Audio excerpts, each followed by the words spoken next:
Kaya nga po mga amigo, ako din na may kasalanan. May kasalanan. Siyempre magko-comment kayo sa akin, sasabihin nyo, bakit hindi ka nag-ura-urada ka? Bakit bigla ka nag-book tapos punta ka ng Cebu o gano'n. Tapos magreklamo ka, bakit mahal yung Good morning! Good morning! Good morning! Ay! Good morning! Namumuna. Ay, si Mami Cookie, dala na kanyang bayong. Vamos a comer. Después. Babale yung volver. Vamos a volver. Dala niya ng kanyang bayong. Magandang umaga po sa inyo. Good morning. Good morning. Wait. Nakalimutan ko. Ay, ba't na wala? Automatic pa lang namamatay yung ano. Ayan. So ngayong araw po mga amigo ay magbe-breakfast tayo sa Nyotel. Where is the card? This is the card. Let's eat breakfast. Vamos a desayunar. So nandito po tayo sa Mabolo Royal Hotel. At hindi ko alam saan mag-breakfast dito. Good morning po, good morning, good morning, good morning. Good morning. Alaming good morning. Nakapagpahinga. Tu dormir bien? Sí, pero lo igual. La habitación no tenía sala. Ay, naku. Ay, ¿por qué ito na-decirme? Naku, wala daw. Yung kanyang ano daw. Ano ba klaseng hotel to? Bakit walang ano? Wala daw sabana. Wala daw umot. Hindi ko na-check. Hindi niya sinabi sa akin. So ayan po, hindi pa lang po saan mag-breakfast dito sa hotel. Daming pagkain. Ayan po.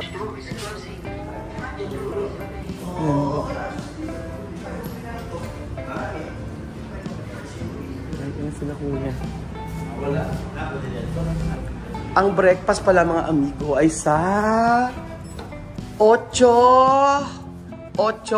floor. ¿Cómo se dice? 8 así. 8 planta daw. Ayan.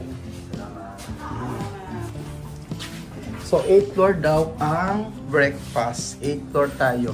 Mali-mali si Kuya Raul. Awa, kasi sila kanilang elevator. Door is closing daw. Door is nagsasalita. Ganyan na ngayon eh. 5th floor, 6th floor, 7th floor, going up, going down, going down. Dong is happening. Tcharan! Ito ang kanilang pre-breakfast. Marami. Magkape muna tayo mga amigo.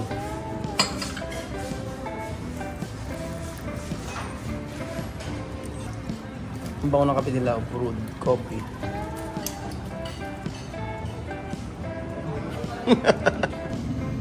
So nandito na po tayo mga amigo sa Cebu City. Na kung saan para kang nasa Metro Manila. Diba? Kasi kagabi, late na kami nakarating dito. So nandito po tayo sa 8th floor ng ating pinapagawang hotel. Pinapagawang hotel. Para kang nasa Manila syempre.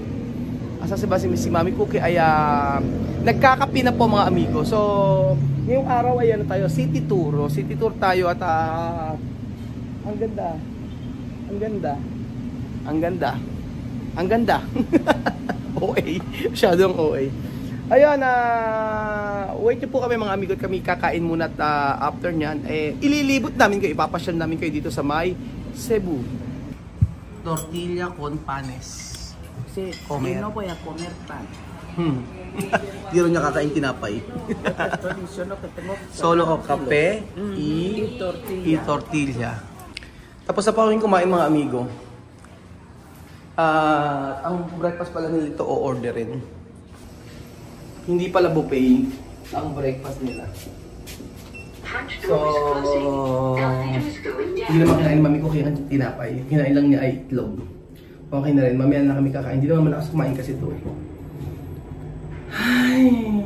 Vamos! Mami Cookie, vamos! Tara na, lumibot po tayo. Ayan po si Mami Cookie. Abajo hasta arriba. Walang kumot. So ayun po mga amigo, kami ay paalis na. At kasama na namin ang aming taxi na kinuha namin. Kuya, good morning, William. William, good morning. Ano sa good morning sa Bisaya? Maayong buntag. Habla. Maayong buntag. Maayong buntag. Mas maganda pang ganyan. Maayong buntag. Maayong buntag. So dito po kami nag-stay. Papakita ko po sa inyo. Dito kami nag-stay. Ayan sa Mabolo Royal Hotel. Mabolo Royal Hotel. So okay ba sa i-video? Okay lang. Si William po, siya yung nakakausap natin kahapon nung naghatid, nung kumain tayo sa labas. At ayun, sabi ko baka po pwede siyang sa amin tour guide ngayong araw. So nakukunin nyo siya kasi ang mura po ng rate niya. Totoo, ang baba ng rate niya. I-message nyo ako kung gusto nyo punta ng Cebu. Tapos isasabihin ko po sa inyo number ni Kuya William. Mabait, kaya sabi ko sige, mga mabait yung mga taga Cebu. Sa totoo lang, ang dami kong mga kaibigan na Bisaya. Si Inday Road, yan, Bisaya yan. Yun po mga amigo, yung hotel na ito pa, ikukwento ko sa inyo mga amigo, honest review para sa hotel na ito. Ganito yan. Kagabi, pag uwi namin ay si Mami Cookie ay natulog na kami. Tapos hindi niya alam ni Mami Cookie na walang walang kumot. So hindi naman ako matawagan ni Mami Cookie kasi gabi na. Tapos antok na siguro, nakatulog na. Tapos na umaga sabi niya, ay Ruel, wala akong kumot. Sabi niya, nakita niya kasi yung bed ko nung tinawag ko at kakain kami. Tapos nung kagabi pa rin yun, sabi ko, kung wala rin ako naman sa room ko, wala naman, mag-iba kasi kami ng room, 303 siya, 304 ako. Tapos ang room ni Mami Cookie, wala namang yung room ko wala namang tuwalya. So nag-request pa ako ng tuwalya. Ayun, kaya kinausap ko yung sa may front desk, sa may baba. Sabi ko sa yung reception, sabi ko, ate, next time po i-check nyo mabuti kung kumpleto yung mga items nyo sa room. Kasi yung kasama ko po ay Espanyol, hindi na makapagkasalta ng hindi naman kayo makakausap.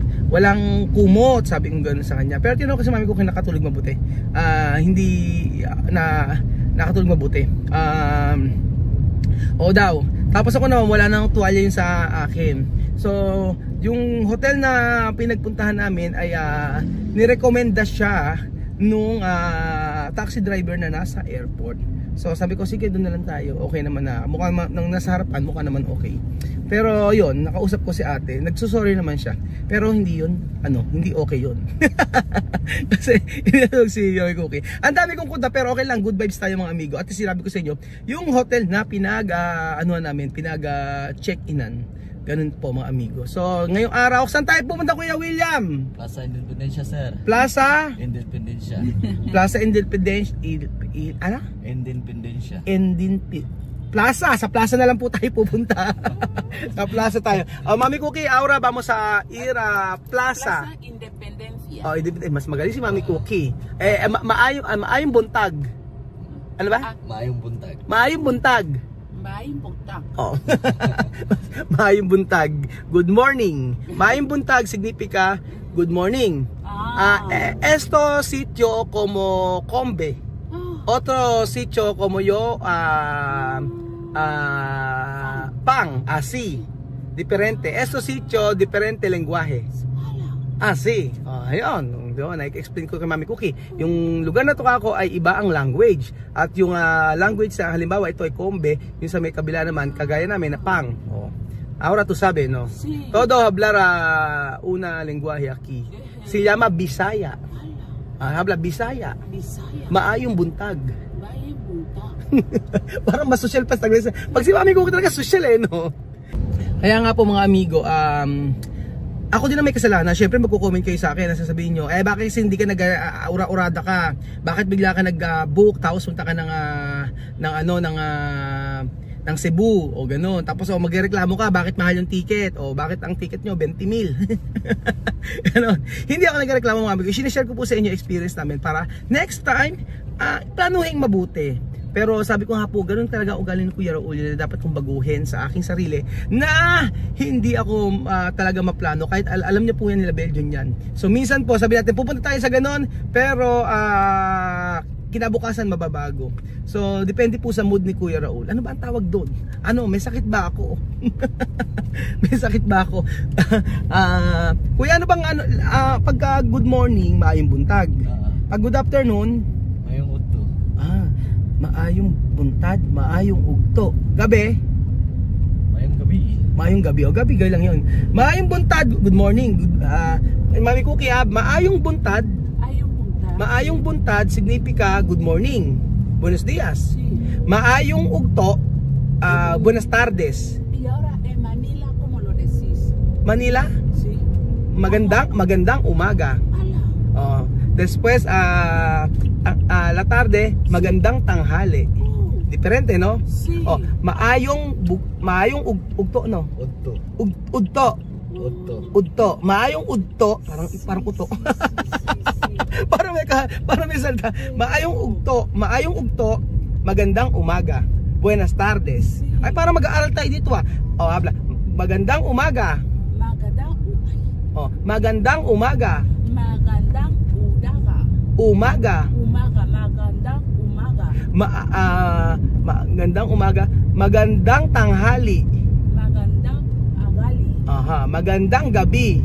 Magandang gabi. Maayong ugto. Ano nga ba yung good morning? Mayong buntag. Maayong buntad. Maayong buntad. Ganun, parang matututo ako sa kanila. Tapos yung maganda, ano yung maganda? Nindot guwapo. Ano? Nindot o guwapo. Hindot gwapo? Nindot or guwapo. Nindot? Ay, parang pangit pakinggan. Nindot? Nindot. Nindot. Mami Cookie, nindot. Nindot. Mindot. Nindot. Mindot. Nindot signifika. Ano na? Ano kuya? N ay yung nauna N. Nindot. Nindot. Nindot. Mami Cookie, nindot. Nindot signifika guwapa. Nindot. Nindot yun pala. Thank you. Thank you. Salamat. Salamat rin. Salamat din. Nindot. Sige, ang dami nating makaano dito. So ayan pa mga amigo, yun po ang ating honest lang po ating review sa hotel na yun. At syempre, alam naman po nung ano yun, ng receptionist, yung nakausap ko kanina. Si Mami Cookie nga ay nagko-complain. Dahil nagko-complain si Mami Cookie. Sabi niya sa akin, well, wala akong kumot, bakit hindi ako binigyan? Sabi niya gano'n sa akin. Buti ka pa meron. Nagulat akong gano'n. Sabi ko gano'n, totoo ba Mami Cookie? Kaya dali-dali, after namin nag-breakfast, pumunta ako sa baba, check out na kami. Sabi ko, hindi na kami babalik dyan. Hindi po. Sabi ko sa kanya, i-explain ko mabuti. Sabi ko, ate, naku, yung kasama ko, nabuti nakatulog mabuti, pero wala po siyang kumot, nilalamig siya. Wala pa naman siya dito sa Tio Victor. Hyper na naman ako. Bakit ba? 2 kape kasi ang tinira ko mga amigo. 2 tasang kape ang aking tinira. So ayun po mga amigo, naubos ang oras natin kakakuda. Pero at least gusto ko pong i-share sa inyo ang aming experience sa Cebu. At yun ang unang nangyari sa amin. Nakatulog ako mabuti. Ngulit kung bibigyan natin ng rate ang hotel na ito, ay sasabihin ko ay paano hindi makakasakit ng salita, very good, better, best. Good na lang. Good kasi mababait yung mga tao. Kaso yung about sa trabaho nila, hindi okay mga amigo. Good na lang dahil bigyan natin consideration na mabait sila at inassist nila kami mabuti. Pero yung service nila ay hindi okay mga amigo. Ngunit ang mahalaga naman po ay nakatulog ako. Si Mami Cookie lang inaalala ko na isang Mami Cookie reklamador. Porque no hay sabana. No tiene problema. No tiene problema. Walang problema. Pero kanina nagreklamo siya sa akin. Sabi ni Mami Cookie, wala akong sabana, wala akong kumot. Dito na po tayo mga amigo. At antayin niyo po ang ating city tour.